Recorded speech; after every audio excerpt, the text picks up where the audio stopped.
La historia narra que Jesús tenía que ir a Galilea y era necesario pasar por Samaria. Se pudo haber evitado esta caminata porque entre samaritanos y judíos no podían verse. Sin embargo, frente a todo prejuicio, frente a toda barrera, Cristo, rompiendo aquellas cosas, en esa caminata se detiene en el pozo de Jacob. El pozo de Jacob estaba cerca a Samaria. Es el único pozo que hasta la actualidad todavía tiene agua. Se dice que cuando se construyó tenía unos 85 metros de profundidad. En 1600 se le hizo una medida y tenía 65 metros. En 1960 aproximadamente se le ha hecho la última medida y tiene tan solo 35 metros de profundidad, pero sigue brotando agua. Allí Jesús esperó a esta mujer. Sabía que alguien sacaba agua al mediodía. Conocemos la historia nosotros bastante, pero Jesús toma la iniciativa de esperarla. Cuando la mujer llega a él, Jesús hace dos cosas importantes. En el libro de San Juan capítulo 4, el verso 9, narra cómo Jesús se identifica con esta dama. Y la primera parte de este mensaje nos va a contar, nos va a decir a cada uno de nosotros cómo es que pasar tiempo con Jesús nos hace tan bien que vamos a identificar bien a Jesús, vamos a conocer más de Él y sobre todo vamos a conocer qué es lo que el Señor podría hacer por nosotros. Así que vamos a introducirnos ya en esta primera parte, cómo es Jesús, cómo es que hay que conocer a Jesús. El verso 9 dice: la mujer samaritana le dijo: ¿cómo tú, siendo judío, me pides a mí de beber, que soy mujer samaritana? Porque judíos y samaritanos no se tratan entre sí. Si vamos al norte de nuestro país o al sur o al oriente, siempre vamos a encontrar dos pueblos que no se quieren mucho, ¿no? Y no voy a mencionarlos porque no quiero herir sentimientos esta mañana. O siempre hay rivalidades entre dos clubes, o hay rivalidades entre dos grupos políticos, o lo que menos queremos es que haya rivalidades entre usted y sus vecinos. Ahí sí no puede haber nada. Pero estos dos países, estos dos lugares, samaritanos y judíos, no se podían ver, no se podían tratar, no podían dirigirse la palabra. Y cuando Jesús le espera a la mujer, Jesús toma la iniciativa de hacer bien a ella, de ayudarla, de poder transformar el corazón, poner paz en su vida. Pero la primera reacción de la mujer es decir: mira, tú eres un judío. Y esta expresión de tratarse entre ellos, y ella sobre todo, decirle judío, era despectivo. La primera impresión de la mujer delante de Jesús es eres un judío cualquiera para mí. ¿Y cómo te atreves a pedirme agua? ¿Cómo te atreves a pedir algo? Saben, el agua a nadie se le puede negar, pero miren el odio, miren la manera como ellos no se querían, de llegar al momento de decir: mira, no me pidas porque nosotros no nos tratamos. Puedo darle agua a otros, menos a los judíos. Pero Jesús insiste, Jesús se mantiene, soporta un poco el rechazo. Entiende que la mujer no conoce mucho de él. Sabe él que esta mujer tiene necesidad, pero la ignorancia de un Jesús, la ignorancia de Dios, hace que la gente a veces trate como cualquiera a Dios. Y Jesús acepta esa palabra despectiva para él. Sin embargo, Jesús insiste Y conforme va avanzando la conversación, en el verso 15, la expresión de la mujer cambia y dice así: la mujer le dijo, Señor, dame de esa agua para que no tenga yo sed ni venga aquí a sacarla. Cambia el término de judío por Señor. La palabra Señor ahora es una palabra de respeto, una palabra de honra, una palabra no de sumisión, pero sino de admiración. Y la mujer está tomando respeto de Jesús. En griego es kurios, y kurios es respeto total. Y la mujer empieza a cambiar la perspectiva porque en lugar de decirle judío, ahora sí le dice Señor, reconociendo que no es un judío cualquiera, reconociendo que es un varón que respeta a una dama, reconociendo que su trato, su forma de hablar, el tino y el tacto como habla con ella, hace que ella se sienta diferente. A las damas les gusta que les hablemos bien, a las damas les gusta el respeto, a las damas les gusta que les tratemos como una dama.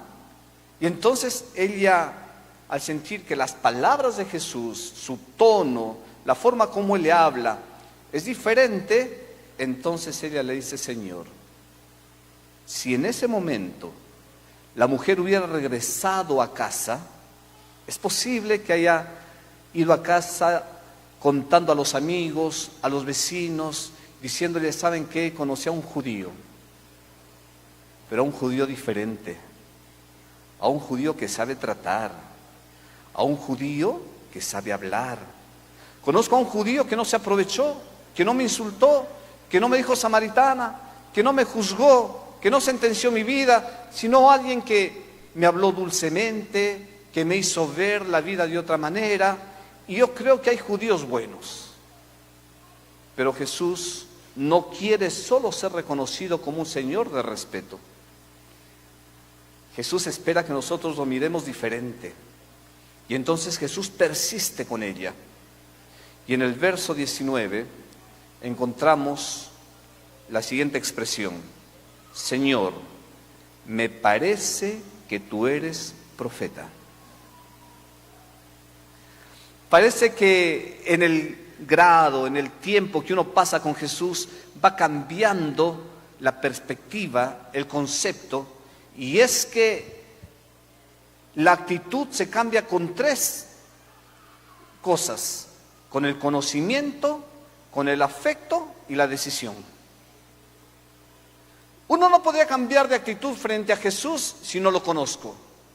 Uno no puede cambiar la actitud delante de Jesús si no siento su afecto o no le doy mi afecto. Y entonces cuando yo conozco de Jesús, recibo su cariño de Jesús, entonces ahora puedo tomar decisiones. Qué interesante. La mujer conoce un poquito más y ahora le dice, me parece que tú eres un profeta. Ahora veamos qué hace un profeta, un Sheluja, un representante de Dios. Un profeta declara el mensaje de Dios para la persona. También puede declarar el mensaje de Dios para un pueblo. También puede declarar exhortaciones, llamadas de atención. A veces señala el pecado. El profeta tenía que decir, y no importaba qué es lo que le vendría a él. Era perseguido, era maltratado, era castigado. Muchas veces el profeta tuvo que correrse. Muchos profetas murieron porque a nadie le gusta que se les diga el pecado. A nadie le gusta ser señalado, sentenciado o descubierto, ni personalmente ni públicamente. Y el profeta tenía esa función. Y entonces le dice, me parece que tú eres profeta, porque Jesús le reveló algo que ella sí conocía.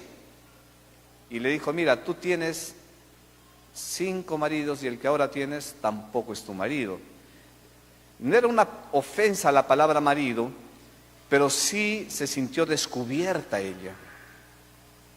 Y entonces usa un término bíblico: tú eres profeta. ¿Saben? Los samaritanos tenían un problema grande entre muchos. Y es que los samaritanos solo aceptaban los libros de Génesis a Deuteronomio, solo el Pentateuco, que lo conocemos como la Torá. Ellos no aceptaban los mensajes de los profetas, porque ellos esperaban a un profeta mayor. Ellos en esa región del Gerizim, que tenían una historia muy linda, muy valiosa desde el tiempo de Abraham, estaban esperando al gran profeta. Y por desconocimiento no podían entender, no podían comprender qué significaba adoración. Y entonces cuando Jesús le dice: mira, 5 maridos has tenido y el que ahora tienes tampoco es tu marido, ella dice: wow, este es un profeta de Dios. Y si hubiera regresado en ese momento a casa, hubiera ido diciendo por allí: he conocido al profeta, porque nos dice las cosas ocultas, secretas, y ese es un profeta. Este es de Dios, porque viene con un mensaje, y ese es el tiempo en que el profeta tenía que aparecer ya. Porque el tiempo en que Jesús vino a la tierra era un tiempo profético también. Y la gente en Samaria se hubiera pasado la voz: tenemos profeta en Israel. Pero saben, a Jesús no le interesa que lo conozcamos como un judío, aunque es judío.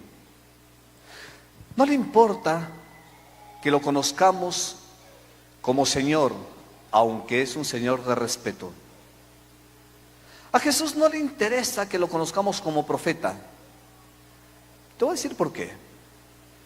Porque el profeta señala el pecado, señala el error y no hace nada más. ¿De qué me sirve reconocer mi pecado o que me digan mi pecado si es algo que yo sé lo que he hecho? Tú y yo sabemos que somos débiles, que somos imperfectos, que somos pecadores. Sabemos que sin Cristo no hay esperanza. Y quizás podríamos decir: si alguien va a venir a señalarme el pecado, yo sé que soy pecador. Pero a Jesús le interesa algo más todavía. Mira el verso 25. Le dijo la mujer: sé que ha de venir el Mesías, llamado el Cristo. Cuando Él venga nos declarará todas las cosas. Jesús le dijo: yo soy el que habla contigo. Si Jesús tomó la iniciativa aquel día caluroso al mediodía de sentarse en el pozo de Jacob, esperar a esta mujer, porque nadie más venía en ese horario, para hablar con ella, para darle esperanza, es porque la razón más importante para Jesús es que lo conozcamos tal cual es. ¿Sabes cómo es Jesús? Amoroso, te da esperanza, dice que te puede perdonar, que puede cambiar tu pasado, que puede transformar tu vida. Ese es el Mesías, el Salvador, el Restaurador. Si hay una especialidad de Satanás es destruir la vida, destruir la familia, destruir las esperanzas, destruir tu futuro, tu carrera, tu negocio, tu industria. Si hay algo que Satanás tiene en esta tierra desarrollado como especialidad, es acabar, arruinar con la vida de una persona. Pero si hay una especialidad mayor y más grande, es la de Cristo, que es la de restaurar, corregir, transformar. Y Jesús se detiene y le dice a la mujer: mira, yo soy el Mesías. No esperes a un judío, porque no te puede dar esperanza. No pongas tu esperanza en un Señor de respeto, porque no puede transformar tu vida. No pongas la esperanza en un profeta, porque el profeta te señala el pecado, pero tienes que poner la esperanza en Cristo, el Mesías. La primera parte de esta historia me dice que Cristo, cuanto más lo conozcamos, más puede hacer por nosotros muchas cosas. Y la segunda parte de la historia, tenemos que ver a un Cristo práctico, a un Cristo que se acerca sin dificultad, que te entiende, que te comprende y está dispuesto a hacer milagros en tu vida. ¿Qué milagros hizo Cristo en la vida de esta mujer? Primer milagro, verso 13. Jesús le contestó: cualquiera que beba de esta agua volverá a tener sed. Pero el que beba del agua que yo le daré no tendrá sed jamás, sino que el agua que yo le daré será en él una fuente de agua que salte para vida eterna. Si esta mujer hasta este momento no tenía esperanza, si esta mujer estaba lleno de prejuicios contra los judíos, y aunque no conocía a Jesús, estaba llena de prejuicios contra el Salvador, si esta mujer que estaba marcada por una vida terrible, que justamente por su pasado era llevada al mediodía a sacar agua para no ser encontrada con gente maliciosa, con gente que no la quería, por jóvenes o por niños que señalaban su vida, porque había destruido hogares, una persona que no tenía paz, una persona que no tenía esperanza, una persona que no adoraba a Dios, con conceptos equivocados sobre la adoración al Señor, una persona que necesitaba del agua cada día. Y yo digo así, ella venía con la garganta seca, al mediodía con el clima terrible, con el sol fuerte. En cuanto llegaba tomaba agua desesperadamente, llenaba su cántaro, volvía a casa. Cuando llegaba a casa el agua se le terminaba pronto, tenía que guardar un poco para el desayuno y no esperaba la hora que cuando ya nadie hay en el pozo para que ella fuera a sacar el agua. ¿Era una vida de paz? No. ¿Era una vida de tranquilidad? No. Trabajaba incansablemente para volver a tener sed. Caminaba a escondidas en la inclemencia del clima para sacar un poco de agua y volver a casa y pasar sus noches terribles, no sé si casi sin dormir, preocupada porque no le encuentren al siguiente día. Una vida terrible. Entonces Jesús quiere cambiar la perspectiva de la vida. El primer milagro que Jesús le ofrece es: mira, mujer, la vida no consiste en llenarse de cosas materiales. La vida no es llenar la nevera con agua. La vida no es tener agua en casa en abundancia. La vida es tener la fuente de agua de vida eterna en el corazón. Y entonces tengas poco en casa o tengas mucho en casa, vas a ser feliz. Si te falta alimento, pero tienes el agua de vida, vas a tener tranquilidad y esperanza. Si estás estudiando y no tienes dinero para la pensión, para la mensualidad, pero tienes a Cristo, vas a tener esperanza. La perspectiva de la vida de un cristiano debe estar basada en Cristo, la fuente de agua que brota para la vida eterna. Porque mientras pongamos la esperanza en las cosas materiales, esas son efímeras, se terminan, se acaban, tienen fecha de caducidad. Hoy puede estar la cuenta del banco llena de dinero, hoy puede estar la nevera llena de alimento, hoy puede tener la casa todas las comodidades, hoy puedes estar en el mejor confort de la vida, pero nada te garantiza que mañana estés en la ruina. Porque mientras estemos en esta tierra, lo poco, lo mucho que tengamos hoy sin Cristo, mañana se puede perder. O quizás puedas tener más todavía, pero siempre con el corazón no en paz, con un corazón triste. Porque cuanto más tienes, más quieres. Porque la ley de la ambición, porque la ley del placer, porque la ley del egoísmo, porque la ley de una vida sin Cristo es insatisfactoria. Y esa es la peor desgracia de la humanidad. Gente como el dueño de la Hyundai, con todo el dinero del mundo, y no tuvo para un tanque de oxígeno en pleno COVID. Gente con todo el dinero que te puedas imaginar, pero con relaciones rotas con los hijos, con la esposa, con el esposo. ¿De qué sirve una vida llena de cosas materiales cuando falta el agua de vida que salta para tu tranquilidad, para tu felicidad? ¿De qué sirve tanto dinero si al final falta Cristo en tu corazón? Primer milagro es poner el agua de vida en el corazón de esta mujer. El segundo milagro que Jesús le ofreció está en el verso 15. O el 16. Jesús le dijo: ve, llama a tu marido y ven acá. Respondiendo a la mujer le dijo: Señor, no tengo marido. Jesús le dijo: bien has dicho, no tengo marido, porque 5 maridos has tenido y el que ahora tienes tampoco es tu marido. Esto has dicho con verdad, mujer. Marido para nosotros es una expresión un poco fuerte, ¿no? Si alguien le dijera esta mañana a una dama, a alguien: ¿y cómo está tu marido? O sea, suena un poquito mal. En otras culturas cae bien. Pero la pregunta de Jesús no era como nosotros pensamos. En la palabra marido para Dios hay un contraste tremendo, porque Jesús le está diciendo: mujer, ¿quién es ese varón que a ti te representa? ¿Puedes traerme a ese varón que a ti te representa? Que te da identidad, que te da un apellido, que te da un nombre, que te hace sentir como la esposa de ese hombre.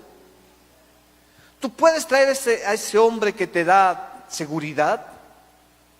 Que cuando tú sales a la calle pueden decir: es la esposa de ese gran hombre. ¿Hay alguien que te da seguridad en la vida, mujer? ¿Hay alguien que te da protección? ¿Puedes traerme a ese hombre que te da identidad, a ese hombre que te da seguridad, a ese hombre que te está protegiendo? ¿Puedes traerme a ese hombre que es tu marido, que se puede sacrificar por ti, que puede venir al mediodía en pleno calor, cuando el sol quema, cuando nadie se atreve de cruzar el desierto terrible de una vida incierta que tú tienes, y ese marido puede venir por ti acá? La mujer dice: hombre así no tengo, marido así no tengo. Y Jesús dice: claro, has dicho bien, porque ni siquiera los 5 primeros te han dado seguridad, te han dado protección, te han dado identidad. Porque tus emociones, mujer, están rotas, porque estás quebrada por dentro, porque alguien te muestra un poquito de cariño y te vas con él, y te dejan, te desilusionas, te arrastras, porque un divorcio no es nada bonito, y entonces alguien te muestra cariño y vas con él, y vuelves a separarte, y cada vez tú como mujer te sientes menos, estás destruida, estás deprimida, tu vida está angustiada, cuidas a este 6.º marido como si fuera lo último en la tierra, porque tratas quizás de buscar un poquito de cariño, de amor, de protección, de seguridad, pero no es así, porque tú no te valoras, mujer, porque tú no te quieres, porque tú no estás dando de ti para valorarte a ti misma. Por eso, aun cuando tengas el 7.º, el 8.º, el 9.º, nunca serás feliz, porque lo primero que tienes que hacer es valorarte a ti, mujer, es ponerte en tu lugar, es amarte a ti misma. Pero ¿cómo lo podrías hacer si la fuente de agua que salta para vida eterna no está en tu corazón?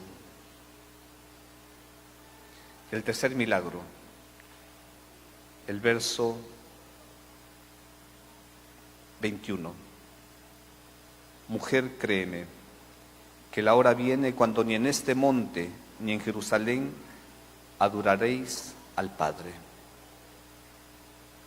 Desde el verso 20 al verso 24 vas a encontrar 11 veces la palabra adoración. Y el mejor concepto de adoración que Cristo diera alguna vez está en esta porción de la Biblia. San Juan 4, 20 al 24. 11 veces. Y la mejor manera de la explicación de la adoración que Jesús da en esta tierra es a una mujer pecadora. En el capítulo 3 hablaba con Nicodemo, un gran fariseo, un gran doctor, un gran teólogo. Ni siquiera con él habló de este concepto de adoración. Pero miren, le está enseñando Jesús a una mujer pecadora. Ni siquiera judía, samaritana. ¿Por qué? ¿No será una forma de decirnos, querida iglesia, que en el tiempo final no hay que poner la esperanza ni en el templo de Jerusalén, ni en las tradiciones samaritanas? Es decir, el templo es bueno, es el lugar donde congregan los adoradores. Pero la adoración lo hace tu corazón, lo hace tu vida. Si tu corazón no desarrolla hábitos de adoración, es por demás estar en el templo. El templo no tiene ninguna fórmula especial, no hay ninguna fórmula mística en un templo. Dios dice que en el tiempo final busca adoradores que adoren a Dios en espíritu y en verdad. Y le dice a la mujer, créeme, no es Jerusalén, tampoco es Samaria. No pongas la confianza en este pozo que se construyó acá en Samaria, el pozo de Jacob. No pongas la confianza en los restos de José que está acá en Jericín, porque los samaritanos estaban orgullosos de que allí estaban los restos de José, el gran líder que triunfó en Egipto. Ellos estaban orgullosos porque Abraham construyó el primer altar de adoración allí. Y entonces de generación en generación las tradiciones familiares que van de abuelo a padre, de padre a hijo y se va repitiendo el ciclo, todos estaban confiando, Samaria, mis padres, la tradición, la cultura. Y apreciados hermanos, cuando hablamos de adoración a Dios, no debe influenciar ni la cultura, la herencia cultural es totalmente de esta tierra. No puede influenciar la herencia familiar, porque nada tiene que ver lo que diga papá o mamá cuando tengo que tomar la decisión de adorar a Dios. No tiene nada que ver con el pueblo, con Samaria. Tiene que ver con la actitud del corazón, desde lo más profundo del ser. Allí donde el Espíritu Santo cambia mis pensamientos, mis sentimientos, mis emociones, cuando mi corazón está lleno del poder de Dios. Por eso que Jesús insiste, se detiene, habla con la mujer hasta que lo conozca como el Mesías, como el Salvador, que transforma la vida, que pone el agua de vida eterna dentro del ser, para que ahora se convierta en un adorador. La mujer era samaritana, nada tenía que ver con los judíos, nunca había ido al templo de Jerusalén, odiaba a todo lo que significaba Judea. Ahora empieza a amar a Jesús. Y Jesús hizo esos 3 grandes milagros en su vida. ¿Por qué? Porque conoció a Cristo. Porque cuanto uno más conoce a Jesús, va reconociendo el señorío de Cristo en su vida. Cuando permite que Cristo entre en el corazón y cambie la perspectiva de lo material por lo espiritual. Cuando llegamos a entender que esta tierra es pasajera, que el agua que bebemos no va a satisfacer nuestra sed jamás. Cuando nosotros comprendemos que lo que acumulamos en casa y tenemos allí, que nos da confort, no es la satisfacción plena que Dios quiere darte. Cuando lo mucho, lo poco, aún no te ha satisfecho todavía. Cuando aún teniendo todo en casa, llegan noches frías de llanto, de dolor, es porque falta Cristo. Y una vida de adoración tiene que estar sobre la base de Cristo. Por eso que esta mujer entendió que Cristo era el Mesías, era su Salvador, era su restaurador. El verso 28 es interesante, porque dice: entonces la mujer dejó su cántaro, fue a la ciudad y dijo a los hombres: venid a ver a un hombre que me ha dicho todo cuanto he hecho. ¿No será este el Cristo? La mujer dejó el cántaro, ¿no? La mujer vino a sacar agua para llevarse un poco de agua a casa, y ahí en el pozo, esta mujer, cuando conoció a Cristo, dejó el cántaro, dejó el pasado, dejó esa vida destruida en las manos de Cristo. Los discípulos estaban asombrados. ¿Cómo Jesús estaba hablando con una mujer? Era un insulto en aquel tiempo que una mujer hablara con un hombre en público. Ni con su esposo podía hablar en público. Los hombres se quedaron admirados, esos discípulos, de que Cristo haya dado el mejor concepto de adoración a una dama samaritana. Felizmente la mujer actuó de la mejor manera. Dejó esa vida pasada, y una vida de adoración es una vida que retorna allí mismo donde un día cayó. No interesa dónde tú caíste. Si en tu hogar tú malograste tu vida, si en tu propia familia tú destruiste, si tus decisiones te llevaron a fracasar, allí mismo donde has caído, ahí mismo Dios te levanta. No tienes por qué correr, no tienes por qué huir, porque las mejores transformaciones de Dios es las que anima a los demás a un cambio de vida. Ella vuelve sin el cántaro al mediodía, no tomó el agua de Jacob, vuelve con el agua de Jesús, y en los mismos lugares donde ella había caído en pecado, donde su vida era vergüenza, allí mismo va a predicar a los hombres: he conocido a Cristo, me ha dicho todo cuanto he hecho, nosotros estamos esperando al Mesías, vengan a verlo, transformó mi vida. No me interesa si ahora me insultan, me señalan, me critican, porque mi vida cambió, porque mi vida adora, porque tengo a Cristo, tengo paz. Esta mañana quiero decirte que ese Cristo aún vive. Quizás no está en un pozo esperándote, pero se acerca de ti esta mañana, se acerca a tu corazón,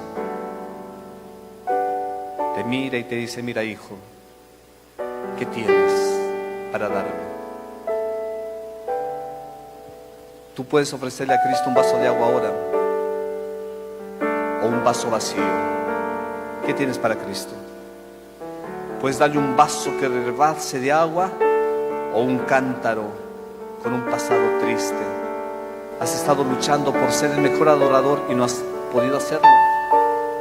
Has querido agradar más a Dios y no has podido. Has querido encontrar el secreto de una vida que adore al Señor. Tu actitud no lo ha permitido. Esta mañana es la oportunidad que tú digas: Señor, cambia mi actitud, cambia mi perspectiva, cambia mi corazón, ordena mis emociones, ordena mis conceptos de adoración. Quiero ser un fiel adorador. Esta mañana el Señor quiere darnos aguas tranquilas para que puedas tener paz, para que reconozcas a Cristo en su señorío, para que estés dispuesto a decirle: Señor, quiero dejar las cosas materiales por las cosas espirituales. Necesito esas aguas de paz, de tranquilidad, esas aguas de Cristo, Señor. ¿Quieres tomar tu decisión? ¿Quieres ponerte de pie? ¿Quieres decirle: Señor, por favor, ayúdame? ¿Por qué poner la esperanza en las cosas materiales? Se acaban. ¿Por qué pensar que esta vida en esta tierra es eterna? Es tiempo en que el pueblo de Dios en esta última etapa de la historia tiene que levantarse Y tienen que decirle: Señor, yo quiero ser fiel adorador tuyo, porque preciso de ti. Esta mañana Michelle cantó, ¿no? Aguas tranquilas, yo necesito esas aguas. Y gracias por la alabanza. ¿Ustedes también necesitan de esas aguas? ¿Amén? Vamos a inclinar el rostro, vamos a orar. Querido Padre, te damos gracias, porque eres un Dios maravilloso. Cubres nuestras vidas con tu misericordia. Nos tienes paciencia, aunque a veces te hayamos tratado como un judío más. Pero queremos cambiar, Señor, nuestra actitud contigo. Tú eres el Mesías, eres nuestro Salvador, y necesitamos abrir el corazón a ti. El milagro que necesitamos, Señor, ven y hazlo prontamente. Cambia el corazón egoísta y pone un corazón que pone la confianza en el poder del Espíritu Santo. Señor, precisamos de ti. En el nombre de Cristo Jesús, amén.